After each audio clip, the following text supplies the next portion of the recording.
Alors, une petite vidéo maintenant à propos des équations différentielles. Dans cette vidéo, je vais vous rappeler les deux principales formules que vous devez savoir utiliser pour résoudre les équations différentielles qu'on peut vous donner dans des exercices. Et je vais également vous donner quelques informations autour de ça. Mais tout d'abord, donc, qu'est-ce qu'une équation différentielle? Pour rappel, une équation différentielle, c'est une équation dans laquelle intervient une fonction et sa ou ses dérivées. Si la plus grande dérivée de la fonction qui est dans l'équation différentielle est d'ordre k, alors on dit qu'on a une équation différentielle de degré k. Toujours pour spécifier le vocabulaire, si notre équation différentielle, on peut mettre d'un côté de l'équation tout ce qui dépend de la fonction et de ses dérivées, et que de l'autre côté de l'équation, on peut égaliser ça à 0, alors on parle d'équation différentielle homogène.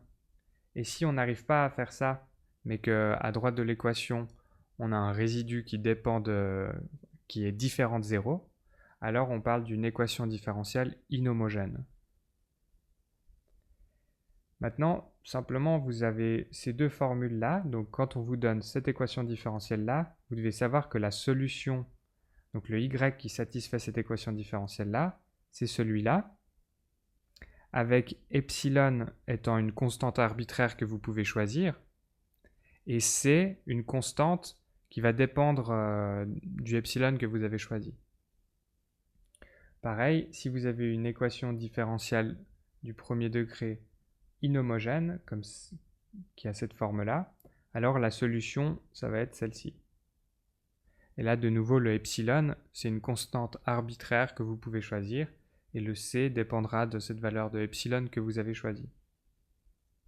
Donc, la preuve du fait que cette identité-là pour y est la solution à cette équation différentielle n'est pas facile à faire.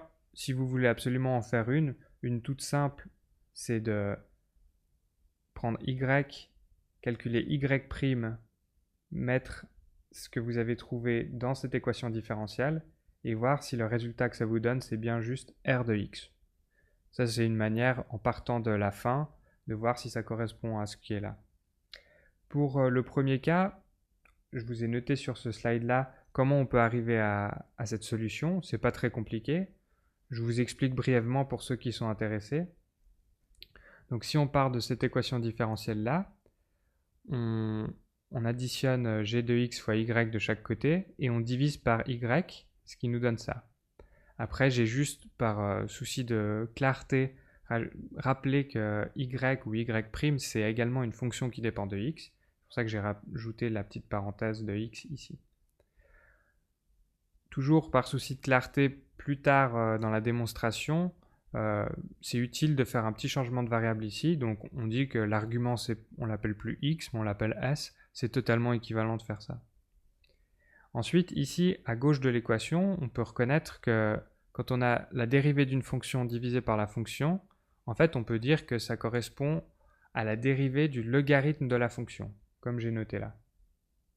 Et donc, j'ai juste réécrit ce terme-là de cette manière, et c'est toujours égal à g de s.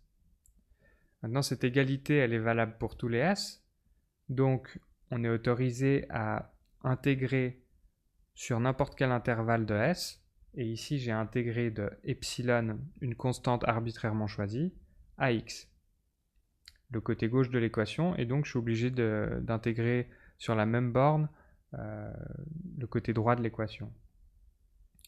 Maintenant, à propos du côté gauche de l'équation, on a l'intégrale d'une dérivée.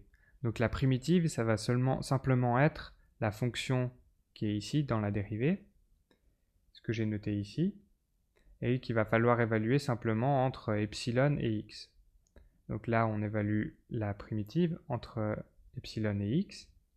Et puis après, si on se rappelle de la propriété du logarithme, c'est-à-dire ln de a moins ln de b, c'est égal à ln de a divisé par b, ce que j'ai noté ici. Alors on peut réécrire ça. Et donc ça, c'est toujours égal à côté droit de l'équation, donc intégrale de g de s de epsilon à x. Maintenant donc, si on se concentre sur ce qu'on a obtenu tout à la fin, c'est-à-dire ça, et qu'on prend l'exponentielle de chaque côté de l'équation, alors on arrive à cette équation-là. Le logarithme se simplifie avec l'exponentielle à gauche, et à droite, on a exponentielle de l'intégrale.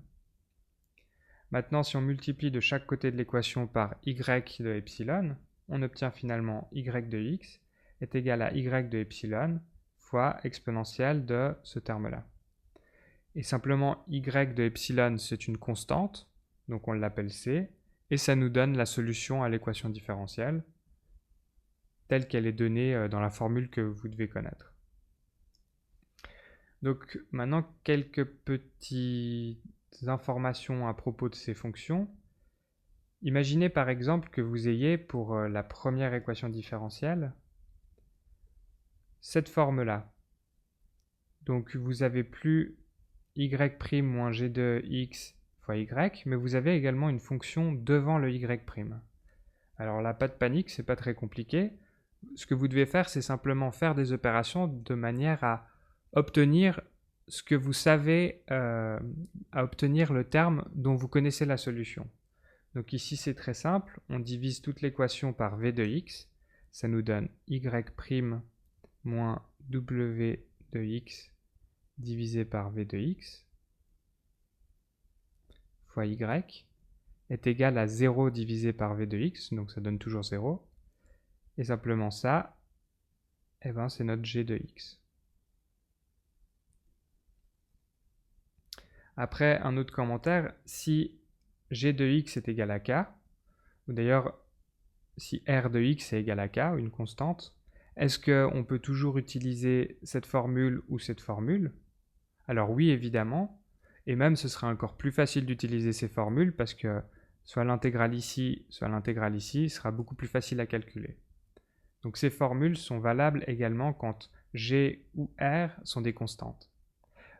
Par contre, si a est une fonction qui dépend de x, alors là, cette solution-là, n'est plus valable.